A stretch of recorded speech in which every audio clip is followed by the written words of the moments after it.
सो gas RC का ये है आपका डे 17। इसमें हम लोग बात करने वाले हैं 91 से 95 तक के क्वेश्चंस की, यानी कि आरसी आज फिर से सीजीएल टीयर 2 का ही है। सीजीएल टीयर 2 का आरसी इतना अच्छा खासा लेवल का है कि इसमें 5 मार्क्स का ही आरसी आपका कवर हो पाता है गाइस। जस्ट बहुत ज़्यादा हाई लेवल इसके अंदर नहीं कवर हो पाता 10 मार्क्स वाला, क्योंकि अच्छे खासा लेवल रहता है और काफ़ी लेंथी भी रहता है। लेकिन हम लोग आप लोगों को पूरा हिंदी में एक्सप्लेनेशन के साथ में आपको करा रहे हैं, और सुबह 8 बजे डेली, रात में 9 बजे डेली कंटिन्यू वीडियो प्रोवाइड कर रहे हैं। यस, अब आप मत कहिएगा कि आपको आरसी में प्रॉब्लम है। हम लोग शुरू करते हैं अपनी आज की इस वीडियो को अपने आरसी के साथ में। सीजीएल टीयर 2 बच्चों 17/2/2018 पूछा गया क्वेश्चन है ये वाला, देखिए ध्यान से। कह रहा है कि doing an internship at the university of lily in France. France में लिली विश्वविद्यालय में इंटर्नशिप कर रही है, ये कर रही हूँ। I almost always found myself stuck whenever I had to speak to non Indian about Indian और एनीथिंग इंडियन। जब भी मुझे भारत के बारे में या किसी भी भारतीय विषय पर लालन भारतीयों से बात करनी होती है तो मैं लगभग खुद को अटका हुआ पाता हूँ। I found myself stuck यानी कि अटका हुआ पाना। This was more because of the subtle differences in the way the French understood India in comparison to what I thought was Indian। ऐसा इसलिए क्योंकि मैं जो सोचता था उसकी तुलना में फ्रांसीसी आधुनिक भारत को जिस तरह से भारतीय समझते थे उसमें थोड़ा सा अंतर था। फॉर इंस्टेंस, उदाहरण के तौर पर, when I or any Indian for that matter say Hindi is an Indian language. जब मैं या कोई भी भारतीय कहता है कि हिंदी एक भारतीय भाषा है तो इसका मतलब यह है कि what it means is that it is one of the language widely spoken in India, यानी कि ये वो भाषा है जो भारत में बड़े स्तर पर बोली जाती है, यानी कि भारत में बड़े स्तर पर बोली जाने वाली भाषाओं में से एक है।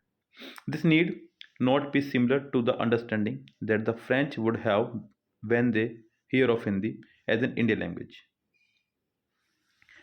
इसे उस समझ के समान होने की आवश्यकता नहीं है जो फ्रांसीसी को तब होती थी जब वे हिंदी को भारतीय भाषा के रूप में सुनते थे। बिकॉज, क्योंकि, for them Hindi then become the only language spoken in India, यानी कि उनके लिए इस हिंदी तब भारत में बोली जाने वाली एकमात्र भाषा बन जाती है। उनको लगता है कि भारत में सिर्फ हिंदी बोली जाती है। कुल मिला के बात यह है, this is a natural influence that the French, Germans, Italian and many other European nationalist would tend to make. यही वह स्वाभाविक अनुमान है जो सभी यूरोपियन कंट्रीज जैसे कि फ्रेंच, जर्मन और इटालियन और सभी यूरोपीय नागरिक लगाते होंगे, अनुमान कि वहाँ पे सब हिंदी बोलते होंगे बस। जैसे हमें लगता है कि अमेरिका में सब इंग्लिश बोलते होंगे, इंग्लैंड में सब इंग्लिश बोलते होंगे, तो कैसे हो सकता है वहाँ की भी कुछ रीजनल लैंग्वेजेज हों, because that is generally how it is in their own respective countries. क्योंकि उनके देश में लगभग ऐसा ही होता है।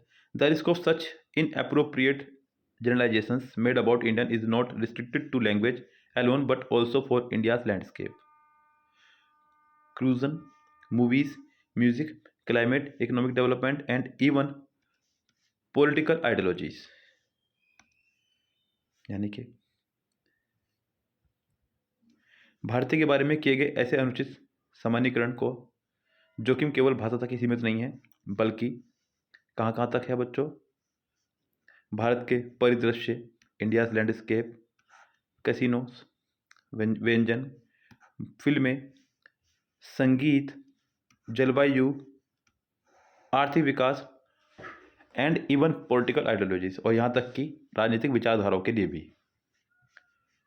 The magnitude of diversity of one European country can be easily compare to that of one of the Indian state, isn't it. कह रहे हैं कि एक यूरोपीय देश की विविधता के परिमाण की तुलना एक भारतीय राज्य की विविधता से आसानी से की जा सकती है ना? Isn't it?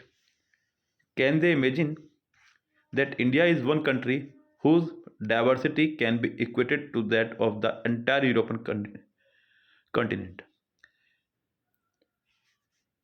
Can they imagine? क्या वे कल्पना कर सकते थे, ये कर सकते हैं दैट कि India is one country, India एक ऐसा देश है हुज डाइवर्सिटी, जिसकी विविधता कैन बी इक्वेटेड, की तुलना पूरे यूरोपीय महाद्वीप की विविधता से की जा सकती है। The onus is upon us to go ahead and clarify the nuance in इंडियनेस।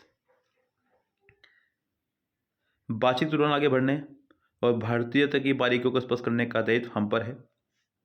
But why should one do so, लेकिन किसी को ऐसा क्यों करना चाहिए? How does it even matter to clarify, स्पष्टीकरण देने से भी क्या फर्क पड़ता है इसके। चलिए हम चलते हैं अब क्वेश्चंस की तरफ।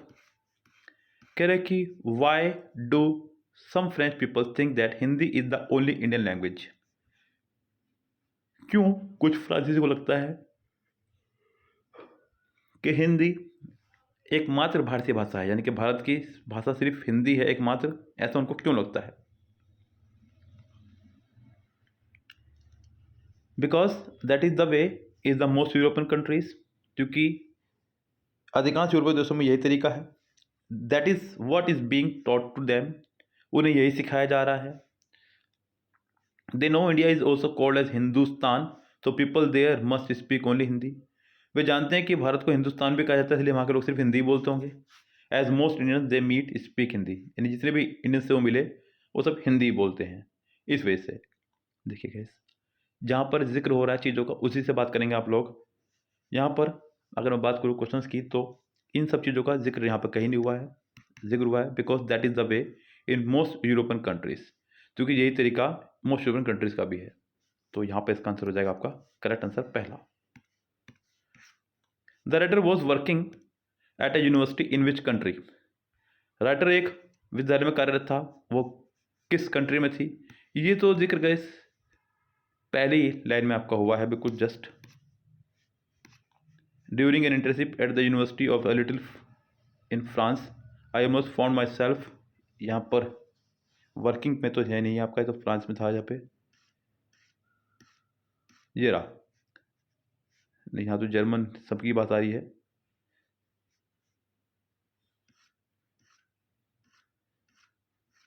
बस यहाँ जिक्र हुआ था जर्मन का, थोड़ा सा ढूंढने में टाइम लग जाता है क्योंकि पैसे थोड़े थोड़े बड़े हैं। यस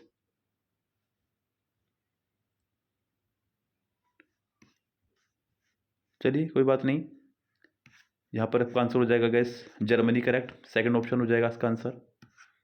कह रहे कि what wrong with respect to India are the Europeans responsible for, Bharat के संबंध में यूरोपीय लोग किस गलती के लिए जिम्मेदार हैं? Their hatred towards Indian culture, भारतीय संस्कृति के प्रति उनकी घृणा, इसका कोई जिक्र यहाँ पर नहीं हुआ है। Their complete lack of knowledge regarding India's past, Bharat के अतीत के संबंध में उनका अपूर्ण ज्ञान, जी नहीं। That India is economically decades behind the developed world,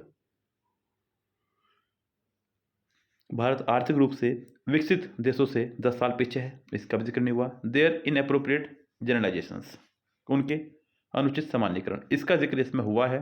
आपका आंसर हो जाएगा fourth option correct. The writer compares diversity of one European country to the diversity of, लेखक एक यूरोपीय देश की विविधता की तुलना दूसरे देश की विविधता से करता है। किस देश की? One major city in India, Bharat के एक मेजर सिटी से। वन इंडियन स्टेट, बिल्कुल स्टेट से उसने तुलना कर दी पूरे के पूरे। तो गैस आपका आंसर हो जाएगा यहाँ पर सेकंड करेक्ट, और इसका जिक्र पैसेज में हुआ भी था। उसके बाद यहाँ पर गैस एक क्वेश्चन यहाँ दिया गया है, तो मैंने इसको क्रॉप वगैरह नहीं किया क्योंकि इतने से काम चल रहा था। कह रहा है कि according to the writer, writer के अनुसार the responsibility of explaining the facts about India to European result with, यूरोप वासियों को भारत के बारे में तथ्य समझाने की जिम्मेदारी किसकी है? यूरोपियंस की, इंडियंस की, रेस्ट ऑफ द वर्ल्ड, या इंडियन गवर्नमेंट? तो गैस ये जिम्मेदारी इंडियंस की है। आपका आंसर होगा यहाँ पर second option correct. Yes gas चलिए, तो गैस ये था हमारा डे 17 आरसी का। मिलेंगे इसी तरह से ही एक और आरसी के साथ में इवनिंग बैच में, तब तक के लिए bye bye, have a nice day.